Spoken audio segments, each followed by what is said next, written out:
नमस्कार। लोहिया महाविद्यालय के YouTube चैनल पर आप सभी विद्यार्थियों का हार्दिक स्वागत। आज हम पढ़ेंगे द्विवेदी कालीन कविता की प्रमुख प्रवृत्तियाँ या विशेषताएं। जैसा कि भारतेंदु काल में आपने देखा कि कविता में मुख्य विषय क्या था, श्रृंगार, ईश्वर की भक्ति, देशभक्ति की धाराएं इस युग में प्रवाहित हो रही थी। सबसे बड़ी एक विशेषता थी, समस्या पूर्ति पर बहुत जोर था। कवियों की गोष्ठी हुआ करती थी। इस काल में खड़ी बोली आ गई थी, लेकिन फिर भी ब्रज भाषा का आधिपत्य था। तो इसके बाद द्विवेदी काल में सबसे पहले आचार्य द्विवेदी जी ने समस्या पूर्ति को छोड़ने और स्वतंत्र रूप से स्वतंत्र विषयों पर कविता लिखने पर बल दिया और सभी को ये कहा। इसका परिणाम यह हुआ कि समस्या पूर्ति का रिवाज थोड़ा कम होने लगा और जगन्नाथ दास रत्नाकर, सत्यनारायण कविरत्न आदि ऐसे कवि थे जो इस ब्रज भाषा के मार्ग पर चलते रहे। फिर भी नई काव्य की जो विशेषताएं हैं वो उन पर आती रही, उन पर उनका प्रभाव पड़ता रहा। तो पूर्ववर्ती कविता से ये कविता अलग थी। द्विवेदी काल की प्रमुख विशेषताएं अपन देखते हैं। सबसे पहले अगर अपन माने इस काल की जो साहित्य को पढ़ते हैं तो जो महत्वपूर्ण विशेषता हमारे सामने आती है वो है राष्ट्रीयता की भावना। इस काल में बढ़ती हुई राजनीतिक चेतना और सांस्कृतिक पुनरुत्थान के परिणाम स्वरूप राष्ट्रीयता इस युग की सबसे प्रमुख भावधारा बन गई। इस काल की कविता का मुख्य स्वर भी राष्ट्रीयता है। इस युग के प्राय सभी कवियों ने देशभक्तिपूर्ण कविताओं का प्रणयन किया। उन्होंने पराधीनता को सबसे बड़ा अभिशाप बताया तथा स्वतंत्रता प्राप्ति के लिए क्रांति एवं आत्मोत्सर्ग की प्रेरणा दी। इसका एक उदाहरण कवि शंकर ने अपने बलिदान गीत में जो लिखा है वो मैं आपको बताती हूँ। देशभक्त वीरों, मरने से नेक नहीं डरना होगा, प्राणों का बलिदान देश की वेदी पर करना होगा। और गुप्त जी की अपन एक कविता और देख लेते हैं। वो क्या कहते हैं देशभक्ति के स्वरों को प्रकट करते हुए, धरती हिलकर नींद भगा दे, वज्रनाद से व्योम जगा दे, दैव और कुछ लाग लगा दे। इस प्रकार स्वदेश संगीत जो है उसमें उन्होंने ये कहा है। इसी प्रकार रामनरेश त्रिपाठी जो हैं अपने खंड काव्यों में परोक्ष रूप से स्वतंत्रता के बंधन काटने का संदेश देते हैं, परतंत्रता के बंधन काटने का संदेश देते हैं। इसी प्रकार अनेक कविताओं में पशुबल की अवहेलना करते हुए निर्भयतापूर्वक स्वतंत्रता के मार्ग पर बढ़ने की प्रेरणा दी गई है। द्विवेदी युगीन कवियों ने बड़ी श्रद्धा और भक्ति से हमारे भारतीय संस्कृति और अतीत के गौरवगान को प्रकट किया है। इस प्रकार की रचनाओं में गुप्त जी की भारत भारती कविता को संग्रह को हम सर्वश्रेष्ठ मान सकते हैं। कवि भारत भारती में भारतवर्ष की श्रेष्ठता को इस प्रकार घोषित करते हैं, भूलोक का गौरव प्रकृति का पुण्य लीला स्थल कहाँ, फैला मनोहर गिरि हिमालय और गंगा जल कहाँ जहाँ, संपूर्ण देशों से अधिक किस देश का उत्कर्ष है, उसका कि जो ऋषि भूमि है वह कौन है, भारतवर्ष है। इसी प्रकार देशभक्ति की भावना से ओतप्रोत कविताएं इस काल में लिखी गई। दूसरी इसकी महत्वपूर्ण विशेषता कि देश की जो दीनहीन दशा है उसका वर्णन भी किया गया। जो देश की जो हमारी स्थिति थी अंग्रेजों के कारण और पूरे देश के सामाजिक, राजनीतिक, आर्थिक स्थिति है, दशा है, उसका इन्होंने चित्रण किया है। धैर्य, गंभीर, शौर्य तथा कला कौशल के अभाव पर भी इन कवियों ने अपना दुख व्यक्त किया है, क्षोभ व्यक्त किया है। ठाकुर गोपाल शरण सिंह की ये पंक्तियां देखिए, वह धीरता कहाँ है, गंभीरता कहाँ है, वह वीरता हमारी है, वह कहाँ बढ़ाई, क्या हो गई कलाएं, कौशल सभी हमारे, किसने शताब्दियों की ली छीन सब कमाई। इसी प्रकार आलस, फूट, खुदगर्जी, मिथ्या कुलीनता आदि अभिशापों की ओर भी इस युग के कवियों की नजर गई। राय देवी प्रसाद पूर्ण ने इसको इस प्रकार से व्यक्त किया है। भारत खंड का हाल जरा देखो है कैसा, आलस का जंजाल जरा देखो है कैसा, जरा फूट की दशा खोलकर आंखें देखो, खुद गर्जी का नशा खोलकर आंखें देखो, है शेखी दौलत की नहीं कहीं, बल का कहीं गुमान है खानदान का मद कहीं, कहीं नाम का ध्यान है। इस प्रकार देश की आर्थिक विपन्नता, सामाजिक कुरीतियों, रूढ़ प्रथाओं तथा धार्मिक आडंबरों का द्विवेदी युगीन कवियों ने बहुत ही अच्छे ढंग से वर्णन किया है। स्वदेशी वस्तुओं के प्रयोग तथा विदेशी वस्तुओं के बहिष्कार का भी इन्होंने पर भी बल दिया है। मातृभूमि की महिमा का गान भी देशभक्ति का ही एक अंग है और अनेक कवियों ने इस पर लिखा है। एक और इस काल की विशेषता अपन देख लेते हैं, मानवतावादी भावना। इससे पूर्व जो कविता है भारतेंदु युग की कविता, उसमें ईश्वर अवतार, राजा, सामंत, योद्धा और अनेक नायिकाओं आदि को स्थान मिला था। यानी अपन ने द्विवेदी काल से पहले, भारतेंदु काल और उससे भी पहले अगर अपन जाते हैं तो आदिकाल और रीतिकाल में ये सब हम देखते आ रहे हैं, नायिका भेद और ईश्वर की स्तुति। किंतु इस काल में मानव को ये स्थान दिया गया। पहली बार राजमहलों से, भगवान से उतर करके कविता आम आदमी के लिए लिखी गई। मानव मात्र के सुख दुख और परिस्थितियों का वर्णन इस कविता में सहज भाव से किया जाने लगा। महावीर प्रसाद द्विवेदी की कविता सरगो नरग ठिकाना नाही में कल्लू अलहैत का काव्य का विषय बना। देखिए आप, ऐसे सामान्य मनुष्य भी इस काल में कविता का हिस्सा बनते थे। एक मैं उदाहरण देती हूँ। भैंसी भवानी के तब सेवा लागे, करण पढ़वगा छूटी, बटवन दूध दुहा इन हाथन, धार न कबहू दुहतमा टूटी। और इसी प्रकार दीनहीन कृषक के दुखों का कारुणिक वर्णन इस काल में किया। गुप्त जी की किसान, सियाराम शरण गुप्त की अनाथ, स्नेही जी की कृषक क्रंदन, कृषक संबंधी रचनाएं हैं। नाथुराम शर्मा शंकर कृत गर्भरंडा रहस्य में जन्म से पहले ही विधवा हो जाने वाली विधवाओं के कष्टमय जीवन का मार्मिक चित्रण किया गया है। शिक्षाहीन नारियों की दुर्दशा और इसी प्रकार बहुत सारी जो निम्न जातियों के प्रति किए गए अन्याय और दुर्व्यवहार को भी इन पंक्तियों में देखिए। आप आंखें खोल करके देखिए, आज जितनी जातियां हैं सिरधरी, पेट में उनके पड़ी दिखलाएंगी, जातियां कितनी सशक्ति या मरी। तो ये इस काल की एक महत्वपूर्ण विशेषता है।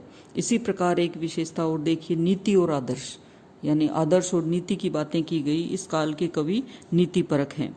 इतिहास पुराण से गृहीत कथा प्रसंगों के आधार पर या फिर कल्पना मिश्रित जो कल्पनाओं पर आधारित उज्जवल कथाएं हैं, उनके चरित्रों पर अनेक प्रबंध काव्य लिखे गए। उन सभी में असत पर सत की विजय दिखाई गई है। स्वार्थ त्याग, कर्तव्य पालन, आत्मगौरव आदि उच्च आदर्शों की स्थापना की गई है। कुछ उदाहरण देख लीजिए। हरियोध कृत प्रिय प्रवास, मैथिली शरण गुप्त जी की साकेत। आप इन रचनाओं के नाम ध्यान रखना कि हरियोध जी की प्रमुख कृति कौन सी है ना। और इसी प्रकार जो मैथिली शरण गुप्त है, उन्हीं की रंग में भंग, जयद्रथ वध, विकट भट्ट, गोकुल चंद्र शर्मा का गांधी गौरव, राम नरेश त्रिपाठी की मिलन, ये आदर्शवादी रचनाएं हैं। अनेक लघु पद्य कथाएं भी इस उद्देश्य से लिखी गई, जो सरस्वती पत्रिका में भी प्रकाशित हुई। आख्यानक कृतियों के अतिरिक्त इस काल में नीतिपरक, उपदेशपरक कविताओं की बहुत सारी रचनाएं की गई। इस काल के लेखकों में आचार्य महावीर प्रसाद द्विवेदी, अयोध्या सिंह उपाध्याय, मैथिली शरण गुप्त, रामचरित उपाध्याय आदि प्रमुख हैं। एक उदाहरण देख लीजिए। आदर्श और नीति की जब हम बात कर रहे हैं तो कुसंग, जो बुरी संगत होती है ना, उसके ऊपर अति खल की संगति करने से जग में मान नहीं रहता है, लोहे के संग में पड़ने से घन की मार अनल सहता है। तो ये इस काल में इस प्रकार की कविताएं लिखी गई। अब अपन एक बिंदु पर और गौर कर लेते हैं। इस काल की कविता की प्रमुख विशेषता के रूप में वर्ण्य विषय का की विविधता, यानी पहले क्या था, भगवान, नायक नायिका या फिर प्रकृति का चित्रण कर दिया, लेकिन अब जो है द्विवेदी काल में बहुत सारे विषयों को कविता में समाहित किया गया। वर्ण विषय का बहुत जबरदस्त विस्तार हुआ उसमें। देखिए, जैसे नायक नायिका भेद को छोड़ करके नए विषय आपको मैं बताती हूँ। सबसे पहले इस पर आचार्य द्विवेदी जी की एक टिप्पणी है जो हर बच्चे को एक बार तो कम से कम पढ़ना ही चाहिए। आपको ध्यान रहना चाहिए कि आचार्य द्विवेदी ने कवि कर्तव्य निबंध में क्या लिखा था कि इस जो मैं ये आपको बताऊंगी, ये जो उनकी कोटेशन है इस वक्तव्य को, तो इसमें आपको पता चल जाएगा कि इस काल की जो विषयगत विविधता है वो किस कदर फैली हुई थी। चींटी से लेकर हाथी पर्यंत पशु, भिक्षुक से लेकर राजा पर्यंत मनुष्य, बिंदु से लेकर समुद्र पर्यंत जल, अनंत आकाश, अनंत पृथ्वी, अनंत पर्वत, सभी पर कविता हो सकती है। परिणामतः जीवन और जगत के सभी दृश्य और पदार्थ कविता के विषय बनने लगे। ये मतलब बड़ी बात है कि किसी पर भी लिखा जा सकता है।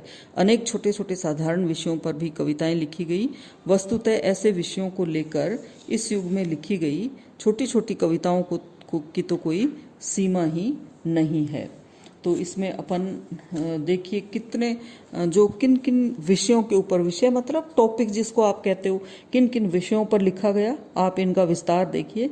परोपकार, मुरली, कृषक, सत्य, लड़कपन, ग्रंथ, गुणगान, प्रणय, ईर्षा, निद्रा, कलयुगी साधु, पुस्तक प्रेम, ब्रह्मचर्य, हिंदी की अपील, बालक, हिंदी साहित्य सम्मेलन, मूढ़ मानव, मेहंदी, नेकटाई, मनोव्यथा, कामना, विद्या, कुलीनता, पौरुष, शिशु स्नेह, सुखमय जीवन, भारतीय छात्रों से नम्र निवेदन, लक्ष्मी लीला, सपूत, ग्राम गौरव, सज्जनों का स्वभाव, समालोचक लक्षण, दरिद्र, स्वार्थी आदि, मतलब बहुत सारे विषय थे जिन पे लिखा गया। यानी कोई कहीं इनकी नज़र चूकी नहीं है। समाज में बिखरे हुए तमाम जो बिंदु हैं उन पर इनका ध्यान दिया, और प्रकृति भी स्वतंत्र रूप से इस काव्य का विषय बनी। मैथिली शरण गुप्त, हरिओद जी, रामचंद्र शुक्ल, राम नरेश त्रिपाठी, गोपाल चरण सिंह, लोचन प्रसाद पांडे, गिरधर शर्मा आदि ने प्रकृति का बहुत ही सुंदर चित्रण किया। प्रकृति चित्रण में अगर अपन देखें तो आप देखिए, मैं प्रिय प्रवास का ही उदाहरण दे देती हूँ। दिवस का अवसान समीप था, गगन था कुछ लोहित हो चला, तरु शिखा पर थी अब राजती, कमलिनी कुल वल्लभ की प्रभा। इस प्रकार सरस्वती में राजा रवि वर्मा और बाबू ब्रजभूषण राय चौधरी के चित्रों पर भी कविताएं लिखी गई। तो ये इस काल की एक और महत्वपूर्ण विशेषता। अब एक और विशेषता है इस युग में हास्य व्यंग्य का काव्य, यानी हास्य व्यंग्य इस काव्य की, कविता की बहुत महत्वपूर्ण विशेषता है। इसमें भारतेंदु युग जैसी जिंदा दिली और चहुलबाजी, फक्कड़पन तो नहीं था, क्योंकि द्विवेदी जी जो थे वो बड़े आदर्शवादी थे। तो उनके आगे ये विनोद प्रियता, हास्य व्यंग्य जो भी था उसमें भी एक मर्यादा का पालन किया गया, उच्छृंखलता नहीं थी। तो कोई भी अगर किसी विषय पर हास्य व्यंग्य किया गया तो उसमें बड़ी मर्यादा दिखाई देती है। हास्य और व्यंग्य के विषय है राजनीतिक शोषण, सामाजिक कुरीतियां, धर्माडंबर, लकीर की फकीरी, विदेशीयता का अंधानुकरण, फैशन परस्ती, व्याभिचार आदि है। आचार्य द्विवेदी ने सरगो नरग ठिकाना नाही में कल्लू अलहैत के माध्यम से, जो मैंने आपको पहले भी बताया था, गांव को छोड़कर शहर जाने वाले विदेशी सभ्यता का अंधानुकरण करने वाले लोगों की हास्यपूर्ण रचना चित्रण जो है वो किया है। और बाल मुकुंद गुप्त इस युग के बहुत ही जबरदस्त व्यंग्यकार हैं। इन्होंने तत्कालीन वायसराय लॉर्ड कर्जन को अपने व्यंग्य और हास्य का आलंबन बनाया। एक बार कर्जन ने भारतवासियों को झूठा कहा था, उसको देखिए आप, उसी को लक्ष्य करके गुप्त जी ने कैसा, बाल मुकुंद गुप्त जी जो है इन्होंने किस प्रकार की कविता लिखी। हमसे सच की सुनो कहानी, जिससे मरे झूठ की नानी, सच है सभ्य देश की चीज, तुमको उसकी कहाँ तमीज। औरों को झूठा बतलाना, अपने सच की डींग उड़ाना, ये ही पक्का सच्चापन है, सच कहना तो कच्चापन है। बोले और करे कुछ और, यही सभ्य सच्चे के तौर, मन में कुछ मुंह में कुछ और, यही सत्य है कर लो गौर, झूठ झूठ को जो सच कर दिखलावे, सो ही सच्चा साधु कहावे, मुंह जिसका हो सके न बंद, समझो उसे सच्चिदानंद। अब आप देखिए इसमें कितना हर पंक्ति के अंदर व्यंग्य है। इस प्रकार कर्जनाना शीर्षक में भी इन्होंने कर्जन को अपने मुंह मियाँ मिट्ठू की उक्ति से चरितार्थ करते हुए हास्य व्यंग्य लिखा। और एक अन्य कविता में आजकल का सुख में स्वार्थी खुशामदी और विलासियों की खबर ली है इन्होंने। नाथुराम शर्मा शंकर भी द्विवेदी युग के हास्य व्यंग्यकार है। तो इस तरह से बहुत एक लंबी चौड़ी फहरिस्त है इस युग की। तो मेरे ख्याल से आपके हिसाब से इतना काफ़ी है। अब मैं आपको एक और विशेषता इस युग की बता देती हूँ, काव्य रूप। काव्य रूपों का प्रयोग, यानी इसमें किस प्रकार के काव्य रूप जो है प्रचलित थे, मुक्तक थे, प्रबंध थे, क्या थे, वो अपन देख लेते हैं। इस काल में काव्य क्षेत्र में प्रचलित प्रबंध, मुक्तक, प्रगीत आदि सभी काव्य रूपों की रचना हुई।